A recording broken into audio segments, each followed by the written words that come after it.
Thiruvananthapuram general ആശുപത്രിയിലെ ചികിത്സാ വീഴ്ചയിൽ ആരോഗ്യവകുപ്പ് ഇന്ന് അന്വേഷണം പ്രഖ്യാപിച്ചേക്കും.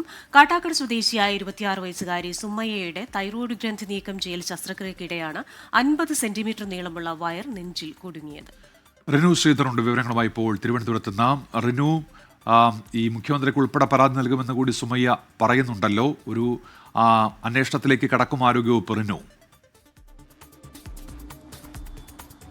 തീർച്ചയായും ഉന്മേഷ്, കാരണം 2 വർഷങ്ങൾക്ക് മുമ്പാണ് 2023 സുമയ്യയുടെ ശസ്ത്രക്രിയ തിരുവനന്തപുരം ജനറൽ ആശുപത്രിയിൽ നടന്നത്. ഡോക്ടർ രാജീവിൻ്റെ നേതൃത്വത്തിൽ എന്നുള്ള വിവരമാണ് അവർ തന്നെ പറഞ്ഞത്. അതിനുശേഷം 6 മാസത്തിന് ശേഷമാണ് ശാരീരിക ബുദ്ധിമുട്ടുകൾ അനുഭവപ്പെടുകയും ഈ ഡോക്ടറെ തന്നെ സമീപിക്കുകയും ചെയ്യുന്നത്. തുടർന്ന് എക്സ്റേ പരിശോധനയിലൂടെയാണ് ഇത്തരമൊരു വയർ നെഞ്ചിൽ കുടുങ്ങിയതായി കണ്ടെത്തുന്നത്. ഡോക്ടർ കൃത്യമായി തന്നെ അതിൽ ഡിജിറ്റൽ എക്സ്റേ സംവിധാനത്തിലൂടെ പരിശോധന നടത്തി ഈ ശ്രീചിത്ര ആശുപത്രിയിൽ എക്സ്റേ ഒക്കെ തന്നെ എടുത്തപ്പോഴാണ് ഇതിൻ്റെ ഗൗരവം മനസ്സിലാവുന്നത്. ഇത് രക്തക്കുഴലിനോട് ചേർന്ന് ഒട്ടിയിരിക്കുന്ന ഒരു സാഹചര്യമാണ്.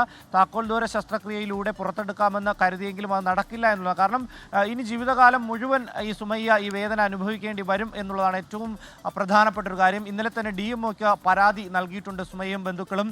ഇന്നിപ്പോൾ ആരോഗ്യവകുപ്പ് മന്ത്രിക്ക് അടക്കം പരാതി നൽകുവാൻ വേണ്ടിയിട്ടുള്ള ഒരു തീരുമാനത്തിലും എത്തിയിട്ടുണ്ട്. ഇതിനിടെ ആരോഗ്യവകുപ്പ് ഈ വാർത്ത ശ്രദ്ധയിൽപ്പെട്ടതിനെ തുടർന്ന് ഒരു അന്വേഷണം പ്രഖ്യാപിച്ചേക്കുമെന്നുള്ള വിവരം കൂടി നമുക്ക് ലഭ്യമാകുന്നുണ്ട്. എന്തായാലും DMOയ്ക്ക് നൽകിയ പരാതിയുടെ അടിസ്ഥാനത്തിലും ഒരു അന്വേഷണത്തിന് ഇപ്പോൾ സാധ്യത ഒരുങ്ങുകയാണ്. ഉന്മേഷ്, ശരി. റിനു ശ്രീധറാണ് തിരുവനന്തപുരത്ത് നിന്ന് വിശദാംശങ്ങൾ നൽകിയത്.